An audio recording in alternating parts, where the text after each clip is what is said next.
Here we're going to show you how to assemble a CIRT impactor assembly. You'll need the end nut, impactor shaft, the two high energy bumpers, reset collar, piston head, the two bronze bearing sleeves halves, and the bearing retention plate. You also need the 4 screws that go with that plate and the pin that goes through the piston head and engages the shaft. Begin by standing the piston on its impact face and lowering the end nut down. Next go the 2 bronze sleeves. The shouldered end should be going up. Now these should slide right in, but every once in a while they will need a bit of a tap. The bearing removal tool is a good way to apply a little force if you need something to seat those. Next is our retention plate.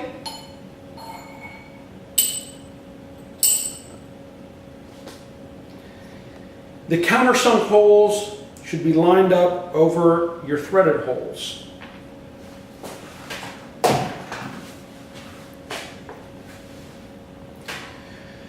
We're going to put 1 small drop of blue Loctite on each screw.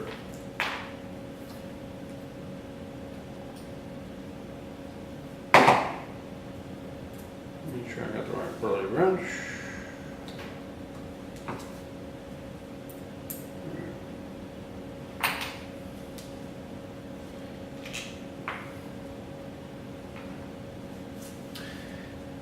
Be careful not to use too much Loctite, as this can make disassembly at a later time difficult. And also be sure you're using the blue and not red Loctite.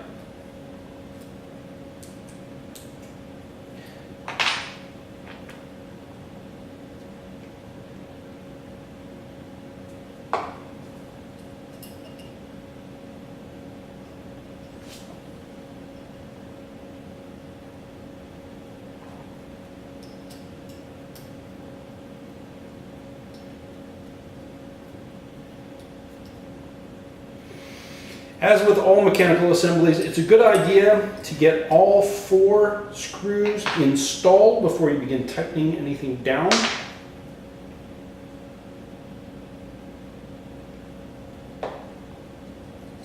That way, if you've got any misalignment, it will help be corrected.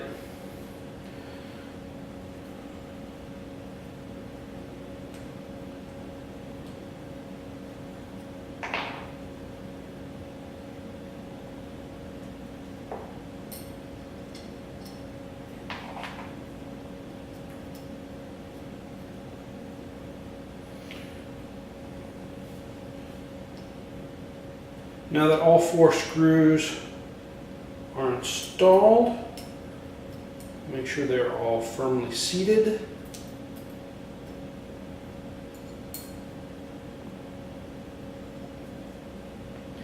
And then we'll torque them down.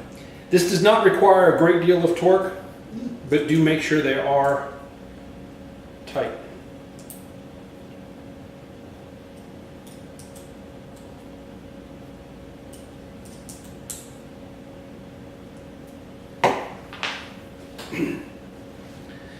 Next, we want to install our reset collar. Now the reset collar has 2 ends. One end has the cavities carved into it. The end that's now facing the camera with the cavities carved into it should be placed down at this point. Next is installed the smaller of the 2 high energy bumpers, and then the larger high energy bumper. The smaller bumper is placed with its wider mouth down. This bumper orientation really isn't critical, but I usually install it that way. Next, we are going to install the piston head itself. Generally don't use Loctite on this. It's not necessary because we're going to be using the pin to engage everything.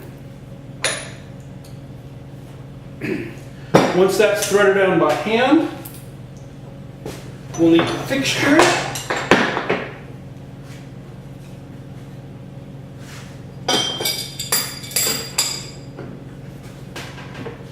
And this should take just a light tap to seat it. Now before you drive the pin, you want to make sure that the pinhole is clear and there's no obstructions. And it looks like we're good.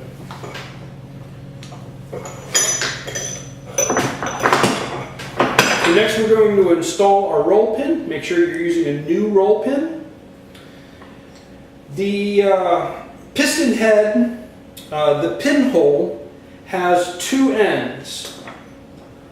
One end has a slightly larger opening than the other. Always drive your pin in from the end with the countersink, the larger opening.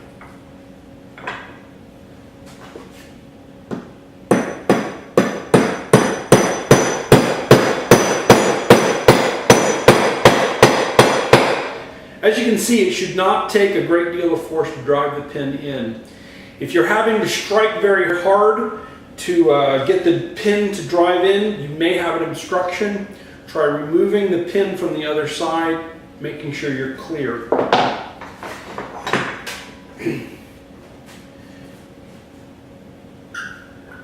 To drive the pin the last little bit, we're going to use our drift pin again.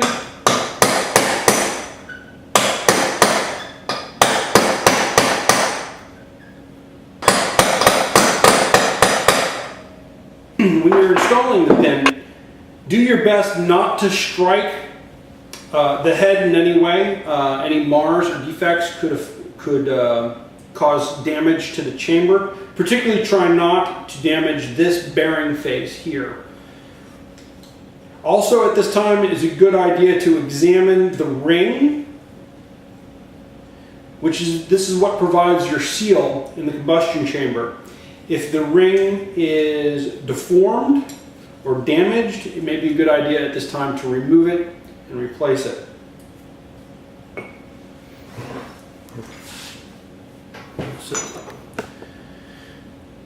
As you can see, the pin is installed so that it is at the upper lip of this hole and it's not jutting out in any way.